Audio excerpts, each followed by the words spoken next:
नीलकमल सिंह के गाना के अब केकरा के चोरी के नाम दिया कुछ समझ में नहीं आवत।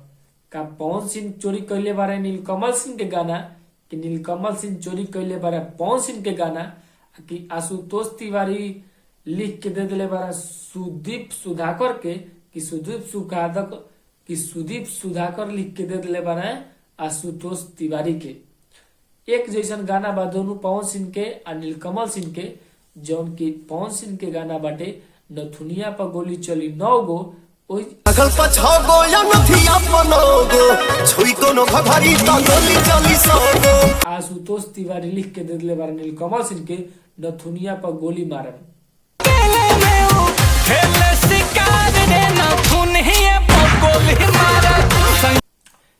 गाना सेम बा, गाना सेम नहीं खे जैसे में टाइटल सेम बा, आ जौन गाना के रिमिक्स बा थोड़ा सा अलग अलग बा, लेकिन गाना के सेम ही मानल जाता टे। लेकिन ई नहीं के पता चल पावत कि का नीलकमल सिंह पवन सिंह के गाना चोरी कैले बारे, कि पवन सिंह नीलकमल सिंह के गाना चोरी कैले बारे, ये पता नहीं खेल पावत। भोजपुरी इंडस्ट्री में तो चोरी के चलते रहेला, लेकिन हम बता दी कि नीलकमल सिंह आज ले कोई के गाना नहीं चोरी कैले। जौन भी अगर गाना होकी, अगर जौन भी उनकर गाना बाजताटे उनका खुद के दम पर बाजताटे।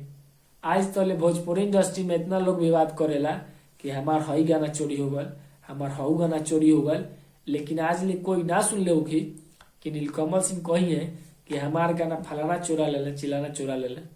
पवन सिंह कोई के गाना चुरा सकता रहे, लेकिन नीलकमल सिंह कोई के गाना नहीं चुरा सकत।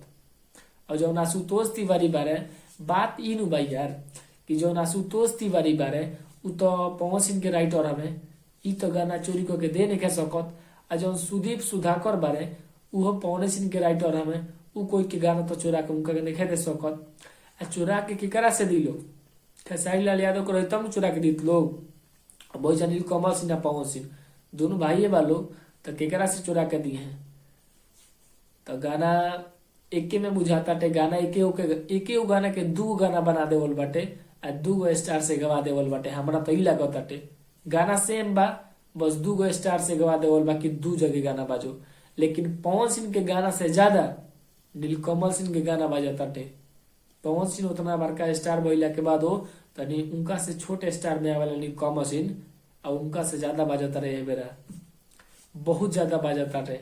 जाके यूट्यूब पर कोई देख सकता टे कि कितना गाना के व्यू केकरा बाटे। पवन सिंह के गाना के ज्यादा व्यू बा, लाइक बा, आ कि नीलकमल सिंह के गाना के ज्यादा व्यू लाइक बाटे।